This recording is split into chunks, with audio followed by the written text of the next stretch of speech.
Attends, j'essaie de voir au passage. Là? Ouais, là, c'est bien. Un peu au milieu, mais un peu... Ouais. Un peu vers là, en fait. Ah, de l'autre côté, du coup? Ouais, plutôt. D'accord. Ok.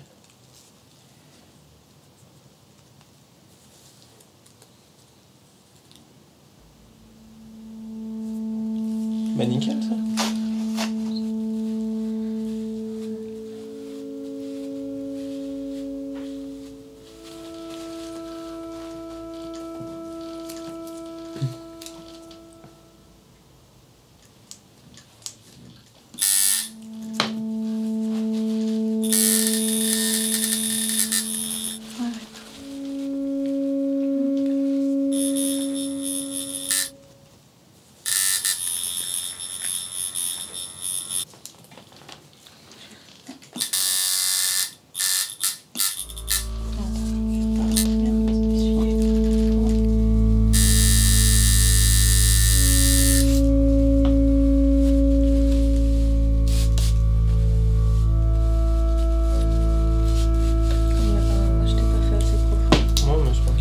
Deuxième round.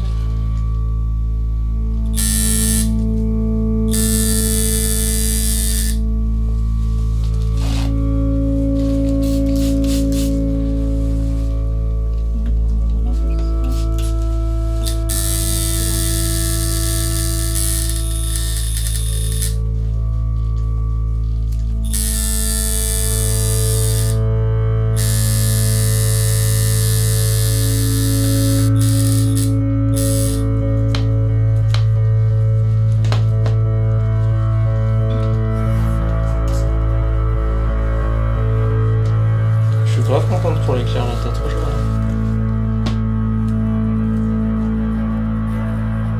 Vraiment, je vais peut-être te mettre un peu un billet puisque j'ai fait. C'est nickel. Merci. C'était grave chill en vrai. Hein. Le troisième repassage, je l'ai bien senti passer, mais sinon ça va.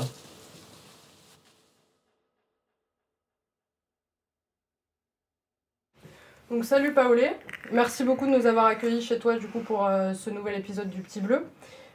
Du coup, avant de parler de la thématique que tu as choisie, donc que tu vas nous raconter un peu après, je voulais tout simplement te proposer de te présenter, raconter un peu qui tu es, ton parcours, pourquoi tu avais envie de venir ici aujourd'hui pour prendre la parole. Bah du coup, je m'appelle Paolé, je suis une meuf trans, lesbienne, grosse, folle. Et je sais pas, genre j'avais envie de venir parler de toutes ces pièces qui forment mon identité parce que je sais pas, j'ai l'impression d'être un peu seul dans ma génération de trans en tout cas, à confronter tout ça et du coup je sais pas, genre ça m'importait d'en parler. Et j'ai été assez seul au début de ma transition aussi, sans ces discours-là, sans représentation, etc. Et du coup je trouvais ça important aussi d'en parler un petit peu quoi. Ok. Et est-ce que tu veux nous raconter un peu ton parcours, là d'où tu viens, qu'est-ce que tu fais aujourd'hui dans la vie ? Moi je viens d'un petit village à côté d'Angers, je suis venu à Paris pour mes études. Je me suis un peu cassé les dents en prépa lettres avec des grands bourgeois, etc. Et puis j'ai rencontré aussi pas mal de personnes trans, etc. Parce que je connaissais pas du tout avant. En arrivant sur Paris ? En arrivant sur Paris, ouais, j'avais aucune information et tout sur la transidentité, etc. Du coup c'était cool. Et après, du coup, genre, je pense, après 2 ans sur Paris et tout, j'ai commencé à me poser plein de questions sur mon genre, etc. Et puis après, je suis transitionné il y a 1 an et demi, quelque chose comme ça. Et voilà, quoi. Genre, Et aujourd'hui, t'es à la fac, du coup ? Aujourd'hui, je suis à la fac, ouais, je suis en master littérature et études de genre. Et du coup, je fais un master sur les représentations des personnes trans dans la littérature, qui est un champ pas du tout étudié, pas du tout sourcé, pas du tout archivé, etc. Du coup, c'est intéressant. Ok. Et du coup, quand on s'est vu il y a quelques semaines, tu m'as dit que tu avais envie d'aborder la thématique de la folie, du coup. Donc moi, je voulais te demander tout simplement qu'est-ce que tu entends par ce terme, justement, la folie, et comment peut-être elle s'incarne, cette folie dont tu parles, dans ta vie de tous les jours, dans ton parcours. Bah, je voulais parler de folie parce que je trouve que parler de folie quand t'es une personne trans, c'est très particulier parce que nos identités ont été pathologisées depuis très longtemps. Et du coup, se dire folle quand on est trans, euh, si on dit ça à une personne cis, elles vont certainement et sans aucun doute attribuer ça à notre transition ou au traitement qu'on prend ou faire de nos identités un espèce de trouble de la personnalité, ce qui est d'ailleurs souvent le cas dans les représentations, typiquement en littérature. Et du coup, je me suis rendu compte de ça au moment où je me disais que en fait, la chose qui me pesait le plus et qui me rendait la plus mal, c'était pas réellement la transphobie et tous les trucs que je subis en lien avec ma transidentité, mais plus finalement tout ce qui touche à ma folie et au fait que clairement il y a un truc qui tourne pas rond, tu vois, et c'est plus ça en fait qui me met mal en fait, plus que la transphobie.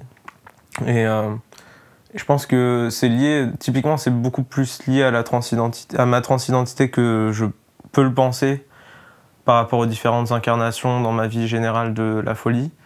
Je pense que c'est lié à beaucoup d'isolement et c'est certain que les micro-agressions au quotidien de la transphobie accentuent énormément ça. Et je pense que j'ai pas vraiment de diag pour ma folie et du coup c'est un peu compliqué pour moi d'en parler, de me sentir légitime à en parler. Et ça me fait peur d'en parler en fait, vraiment pas seulement par rapport au monde cis mais aussi par rapport à la communauté trans ou à la communauté des personnes neuroatypiques, etc. Mais en même temps, je pense que c'est trop important d'en parler et de mettre ça en lien avec ma transidentité. Et du coup, j'ai pas de diag et je suis toujours un peu perdu et c'est compliqué.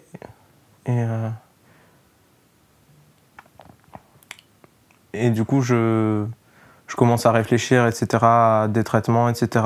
J'ai commencé à essayer d'en parler avec mes amis qui me parlent aussi de ce problème de lier folie et transidentité, comment est-ce qu'on en parle, qu'est-ce qu'on dit. Et du coup, comme j'ai pas de terme pour mon diag, j'utilise le terme folie parce que me dire folle, c'est me réapproprier un terme qui est utilisé contre moi ou contre toutes les personnes folles, etc. Et encore plus particulièrement en tant que femme trans. Et je pense que l'isolement, ça a été la source première de mes mécanismes complexes liés à cette folie-là.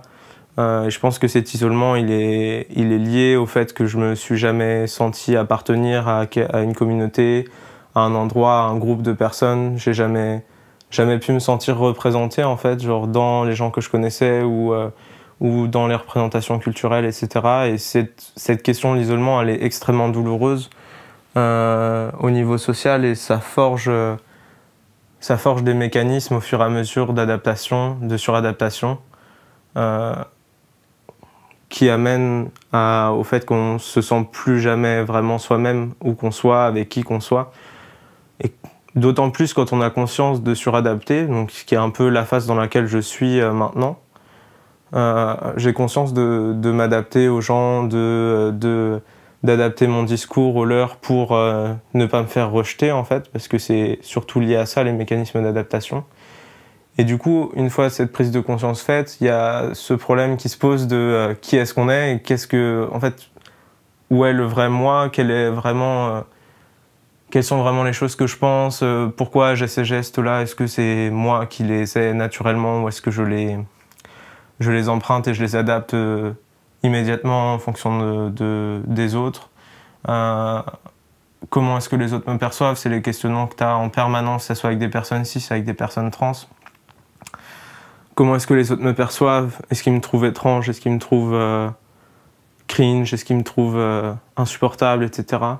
Et du coup, c'est tous ces mécanismes-là qui créent une espèce de paranoïa constante qui font que on se sent devenir complètement folle en fait.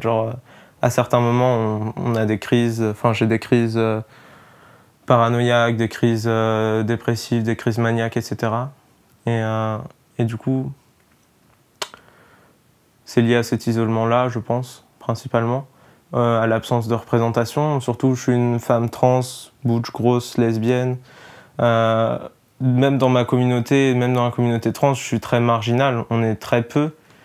Et du coup, il y a beaucoup le syndrome de l'imposteur aussi dans ces mécanismes-là.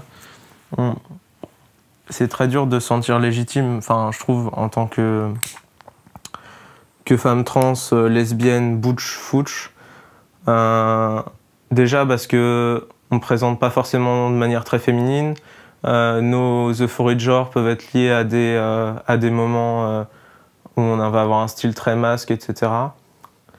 Donc, se sentir légitime par rapport à d'autres femmes trans qui peuvent être très femmes, avec une expression de genre étincelante, très féminine, etc., c'est super dur. Et en même temps, de ne pas pouvoir se rapprocher non plus des femmes cis, butch, lesbiennes, etc., qui vont, elles, présenter très masque, ce qui est génial, tu vois, mais nous, en tant que femmes trans, butch ou fouch lesbiennes, on est toujours dans un entre-deux, dans un compromis entre j'ai envie de m'habiller masque, ça me donne grave de l'euphorie de genre, mais en même temps, si je fais ça, je vais me faire mégenrer toute la journée. Personne va me percevoir comme une femme dans l'espace public et je vais aussi complexer vis-à-vis de ma transidentité et ne pas me sentir légitime. Et donc au final, on est dans ce compromis impossible où genre on n'est jamais satisfaite de comment on présente et de comment les autres peuvent nous percevoir. Du coup, on jongle un peu avec ça. Genre, par exemple, moi, j'aimerais bien me couper les cheveux, mais je sais qu'avec mon style, en ce moment, je peux pas me couper les cheveux, sinon je perds le très peu de passing que j'ai. Et t'as l'impression de subir du coup l'injonction un peu à l'espèce de performance qu'on attend un peu des personnes trans, mais surtout des femmes trans, justement, de peut-être surjouer leur féminité, ou en tout cas d'être obligé de passer par là pour qu'on les genre correctement, qu'on les considère... Ouais, bien sûr, c'est des histoires d'injonctions, mais ce qui est compliqué, c'est que les injonctions viennent pas seulement du monde cis-het. Genre, certes, il y a beaucoup d'injonctions à la féminité qui vient de là, et c'est très angoissant, et forcément, on est obligé de s'adapter un petit peu. Ça, c'est une chose. Mais il y a aussi les injonctions qu'on s'impose à nous-mêmes en tant que femmes trans lesbiennes, de complexer aussi du regard des autres personnes trans, qu'elles soient genre plutôt femmes ou plutôt butch, de s'imposer des injonctions qui viennent de la communauté lesbienne. Et par exemple, moi, j'aimerais bien me décrire comme une femme trans, butch, etc. Mais en soi, genre, je me sens aucune légitimité à faire ça, parce que j'ai l'impression de pas complètement fit in cette catégorie-là, quoi.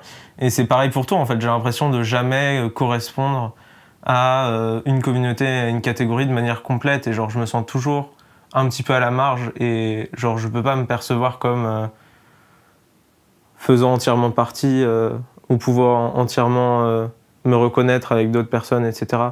Donc, il y a cette espèce de truc où t'es toujours perdu, complètement perdu dans toutes ces injonctions-là que tu t'imposes, que les autres t'imposent, les groupes auxquels tu te sens pas appartenir et tout, et c'est vraiment épuisant. Genre, c'est épuisant, ouais. Ok. Et du coup, toi, tu me disais que même à l'intérieur de la communauté trans, tu te sentais marginal par rapport aux autres personnes que tu côtoies, à travers les représentations que tu peux avoir aussi autour de toi. Qu'est-ce qui est douloureux pour toi dans le fait d'être marginal, justement, même dans cette communauté? Qu'est-ce que tu subis de cette situation-là? Bah, je pense que c'est encore... Enfin, j'en reviens à ça parce que c'est un peu, genre... l'essentiel des problèmes ou des réflexions que je peux avoir constamment, qui sont des pensées envahissantes, etc.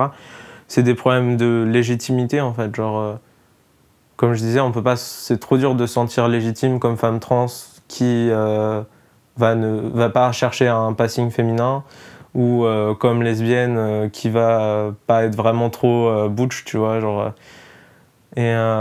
Et c'est douloureux parce que au final, c'est des injonctions que je me pose surtout à moi-même, et c'est des réflexions que je me pose surtout à moi-même. Il y a peu de meufs qui vont me faire ce genre de réflexion, ou qui vont me rejeter parce que je suis trop masculine, ou voilà, quoi, tu vois. Mais genre, du coup, c'est très inconfortable d'aller parler à d'autres meufs trans, notamment des meufs trans plus âgées.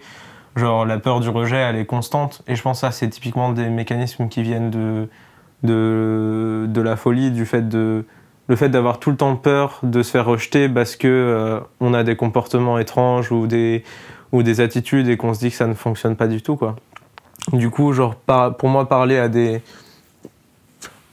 d'autres meufs trans, c'est genre vraiment un exercice extrêmement épuisant et pourtant très important. Et genre, je sais que je peux pas m'en passer, tu vois, genre, c'est dur. Et dès qu'il y a la moindre froideur, etc., j'interprète ça directement comme du rejet et genre, c'est presque traumatique à ce niveau-là, tu vois, genre j'ai dû parler à genre 2-3 meufs trans un peu plus âgées que moi et genre juste genre tu vois genre elles étaient pas à fond dans la conversation ou genre juste elles s'en foutaient un peu, tu vois, c'était chill et genre moi j'ai pris ça comme un truc énorme, tu vois, parce que c'est comme ça que je le fais, tu vois. Mais genre du coup c'est vraiment des événements traumatiques, quoi, et genre c'est un peu compliqué aussi à expliquer, mais genre tous ces mécanismes-là ont fait que je me suis construite toute une haine immense envers moi-même au fil des années, même avant transition. Et après le début de ma transition, ça allait beaucoup mieux de ce côté-là, et je me sentais beaucoup mieux. Et puis après genre je dirais 5 ou 6 mois genre de cette période-là un peu calme, genre cette haine-là, elle est revenue et genre elle est vraiment tout le temps dans mon quotidien, où je vais interpréter chacun des gestes et des attitudes de mon entourage ou des personnes que je croise pour montrer qui manifeste le fait qu'elle me trouve insupportable, quoi. Et ou que je vais me trouver insupportable par ces gestes-là. Du coup, c'est un peu intenable, quoi. Et donc, par rapport à cette haine dont tu parles depuis tout à l'heure, est-ce qu'il y a des mécanismes que tu arrives à mettre en place au quotidien qui peuvent te permettre de... pas forcément d'aller au-delà de ça, mais en tout cas de t'aider un petit peu, puisque tu parlais du fait de rencontrer des femmes trans, notamment des femmes trans âgées, qui étaient à la fois pour toi quelque chose qui pouvait te faire du bien, mais aussi être compliqué pour toi. Du coup, c'est quoi les choses au quotidien que tu arrives à mettre en place pour réussir à surmonter tout ça? En fait, pas grand-chose, tu vois. Genre, en fait, je vois un psy, genre on en a parlé et tout, il m'a dit ouais, il faut que tu arrives à faire preuve de compassion envers toi-même. Et genre, je te dis, ouais, c'est vachement malin, tu vois, mais genre, quand tu te détestes depuis presque 10 ans, c'est extrêmement abstrait, en fait, tu vois. Le seul truc que j'arrive à faire, c'est genre communiquer un peu plus. Genre, tu vois, quand je suis, quand je vais péter un câble sur genre juste un geste vague fait par une personne et que je vais interpréter comme un signe qu'il me déteste profondément, tu vois. Je vais en parler et tout, et mes proches vont me rassurer. Mais après, ce qui reste de ça, c'est que je sais que les autres me détestent pas. Et moi, je me suis trouvé insupportable et je me trouve toujours insupportable. Et j'ai toujours cette haine-là, tu vois.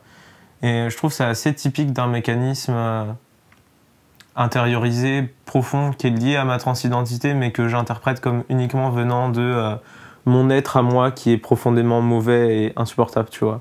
Genre, en soi, genre, j'ai ces mécanismes-là parce que depuis toute petite, on m'a fait comprendre que je ne rentrais pas dans les cases, que j'avais des comportements étranges, que ce que je disais, ça n'allait pas, ou que ce que je faisais, ça n'allait pas, ou que moi, j'allais pas, tu vois. Et truc que j'intériorise au fur et à mesure, mais que au stade où j'en suis, c'est tellement intériorisé que même si je sais tout ça, que ces mécanismes, ils viennent pas de moi et que c'est pas moi qui suis profondément mauvaise, genre dans toutes les situations de ma vie, à chaque moment de ma vie, je vais me dire que c'est vraiment ma faute, profondément ma faute, tu vois. Et j'ai pas du tout encore trouvé comment trouver moyen d'avoir de la compassion pour moi, genre c'est trop dur, genre j'y arrive pas, tu vois. Et depuis tout à l'heure, tu parles, ça fait plusieurs fois que tu me parles de tes proches, où tu dis que tes proches te rassurent, que tes proches te disent ceci, cela. T'as l'impression quand même d'être bien entouré par tes proches? Est-ce que t'as l'impression que ça t'aide déjà? Bah ouais, je suis super bien entouré, tu vois, genre c'est trop cool, on a créé, on est tout un groupe avec beaucoup de personnes trans, beaucoup de meufs trans, etc. Ça soulage beaucoup, genre juste le quotidien, etc. C'est des personnes avec qui je peux me sentir à l'aise. Mais c'est aussi, genre à partir du moment, genre je pense depuis quelques mois où je commence à avoir ce groupe stable et où on est vraiment bien ensemble, etc., que je me rends compte que le problème, il vient vraiment plus de la haine que me porteraient les autres dans ma tête, mais vraiment de celle que je me porte, tu vois. Et du coup, genre, évidemment, il y a tout le lien à la mort que ça implique.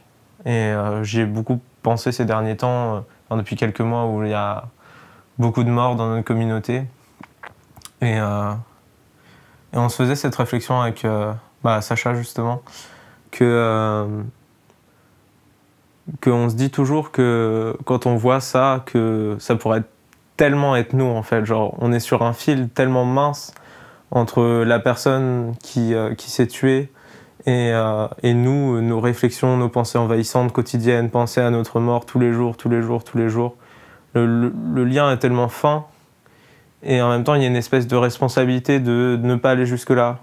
Genre de ne pas se tuer justement pour cet entourage, etc. Il y a plein de moments où je me dis, j'aimerais bien avoir un entourage de merde, je me sentirais moins coupable au moment de me tuer, tu vois.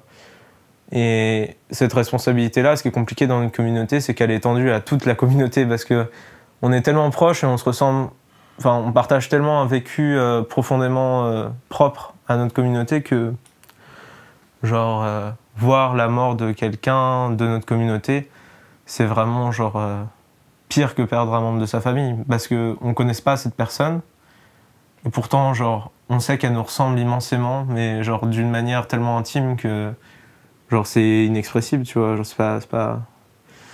Et on a du coup cette responsabilité là de pas le faire parce qu'on sait qu'on va faire souffrir toute notre communauté et en même temps cette tension permanente qui est accentuée évidemment par toute la transphobie qu'on vit au quotidien, etc. parce que au final, c'est ça, on a plein de gens qui veulent juste pas nous voir exister, tu vois, qui veulent nous voir mortes. Et quand on intériorise ce sentiment-là, on veut se voir morte.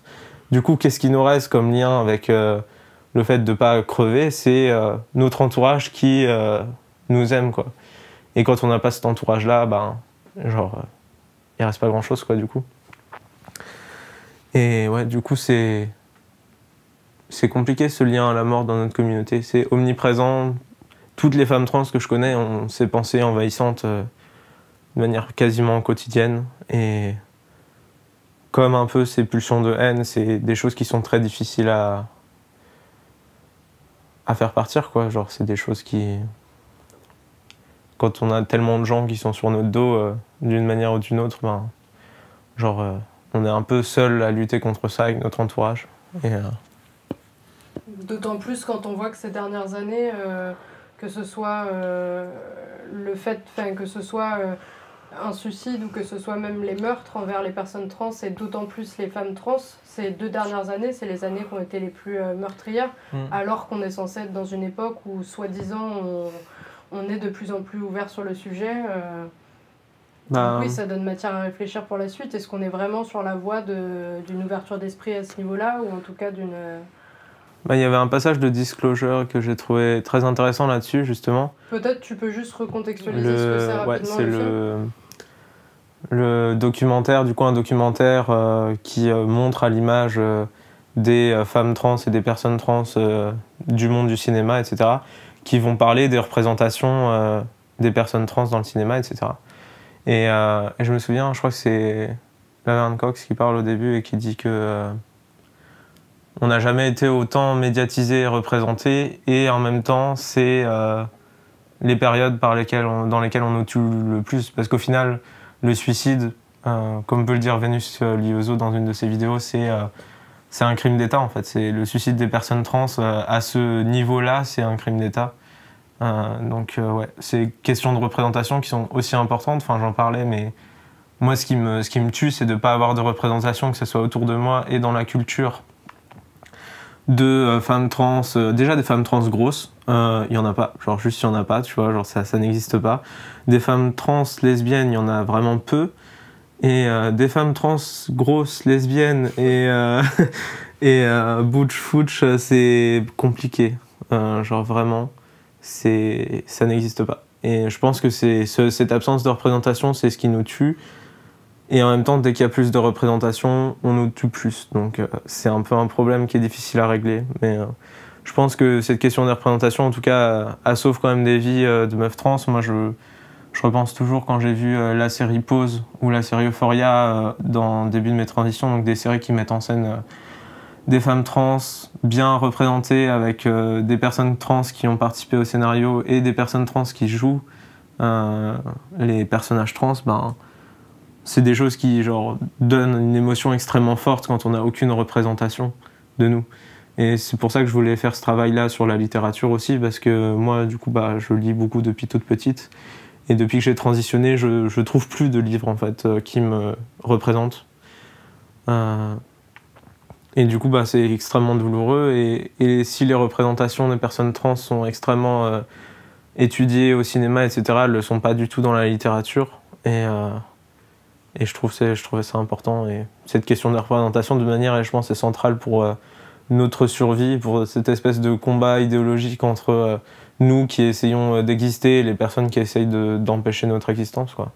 Bien sûr, et puis même de toute façon, même si au cinéma il y a de plus en plus de représentations, ça reste quand même extrêmement minime. Et il y a beaucoup de représentations aussi au cinéma qui sont assez faussées parce qu'elles sont beaucoup de productions qui sont réalisées par des personnes cisgenres, des acteurs cisgenres qui interprètent des personnes trans dans des films. C'est ça. Pas forcément citer de nom, mais en tout cas il y a beaucoup de films, même encore aujourd'hui, qui sont faits de cette manière-là et qui du coup sont pas du tout des bons modèles. Quand on se développe, quoi. Je pense que le documentaire Disclosure du coup sur Netflix montre très bien ça.